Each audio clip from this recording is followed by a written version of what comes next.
Friends, మేము రొయ్యల బిర్యానీ చేస్తున్నాము. బత్తాయి జ్యూస్తో చేస్తున్నాం వెరైటీగా. అన్నిటికన్నా ముందు ఇట్లా ఎర్రగా వేయించాలి ఉల్లిగడ్డలు వేగేటప్పుడు మెత్తగా వండుకున్నానంట. కొద్దిగా గోధుమ పిండి వేయాలంట ఫ్రెండ్స్. గోధుమ పిండి వేస్తే ఇట్లా గోధుమ పిండి వేస్తే ఉల్లిగడ్డలు తీస్తాం కదా, చక్కగా కరకరలాడతాయి అంట. తగినంత గోధుమ పిండి వేయాలి, ఇట్లా కలపాలి. చూద్దాం, కరకరలాడతాయి అంట. నేను వీడియో చూశాను. ఉల్లిగడ్డ ఎర్రగా వేయించి ఎట్లా తీసా ఫ్రెండ్స్. అదే ఆయిల్లో కొద్దిగా ఆయిల్ వేసుకొని ఇవన్నీ వేయాలి. అల్లం వెల్లిగడ్డ పేస్టు ఒక స్పూన్ వేయచ్చు.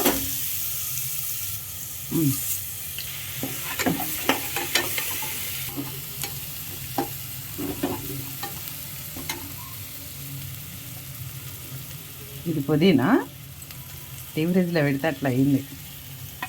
2 ఉసిరికాయలు ఫ్రెండ్స్, కొద్దిగా కరేపాకు, కొబ్బరి మిక్సీలో వేసి పెట్టాను. కొబ్బరి ఒక కాయ, మెయిన్ బత్తాయి జ్యూసు. బత్తాయి జ్యూస్తో బిర్యానీ అన్నా కదా, ఇదే బత్తాయి జ్యూసు. చెత్తది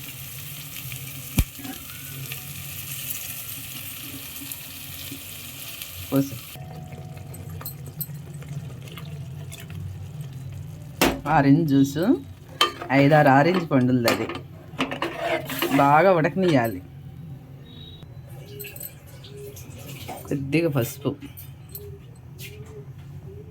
ఒక స్పూన్ ధనియాల పొడి, ఒక స్పూన్ మిర్చి పౌడర్,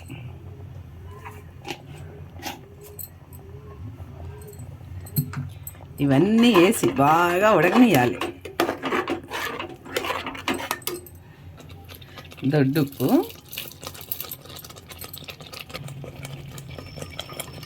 రొయ్యలు వేసేసాను. అడుగంటే దాకా ఉడక.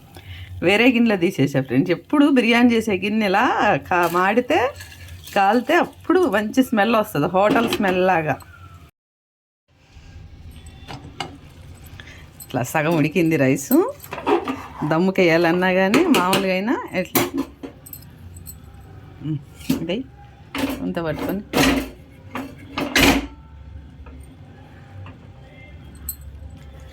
ఏ మొత్తం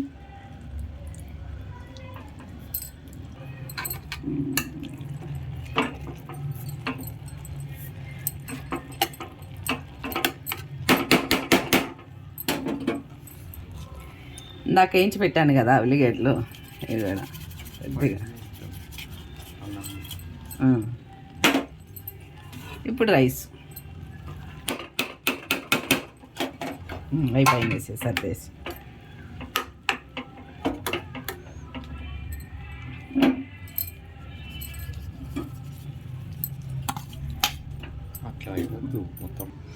ఫుల్గా మూత బిగించేసేసి దీనికి సిటీ పెట్టేసేయాలి. సిమ్లో పెట్టాలి. అయిపోయింది, రెడీ.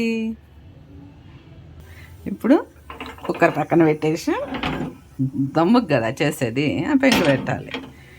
పెంకు మీద ఇది పెట్టాలి. 5 నిమిషాలు సిమ్లో ఉన్నాయి. గుమగుమలాడే బత్తాయి రొయ్యలు బిర్యానీ రెడీ. ఇట్లా తింటే కొలెస్ట్రాల్ కూడా ఉండదంట ఫ్రెండ్స్. మనకి రోజు తింటాము, వారంలో 2-3 సార్లు ఏదో తింటా ఉంటాం ఆయిల్ ఫుడ్. ఇట్లా ఆరెంజ్తో బత్తాయితో చేస్తే కొలెస్ట్రాల్ ఉండదంట. చూడండి ఎంత బాగుందో. వీడియోస్ లైక్ చేయండి ఫ్రెండ్స్. Bye, see you.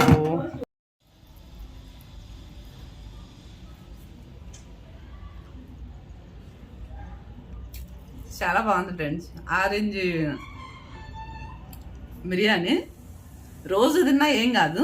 ఇట్లా ముల్లంగి, ఉల్లిగడ్డ, కీర ఇట్లా తిన్నాం అనుకోండి, అస్సలు కొలెస్ట్రాల్ రాదు ఫ్రెండ్. ఈ బిర్యానీ అయితే ఫస్ట్ టైం చేశాను నేను, చాలా బాగుంది. వీడియోస్ లైక్ చేయండి ఫ్రెండ్స్.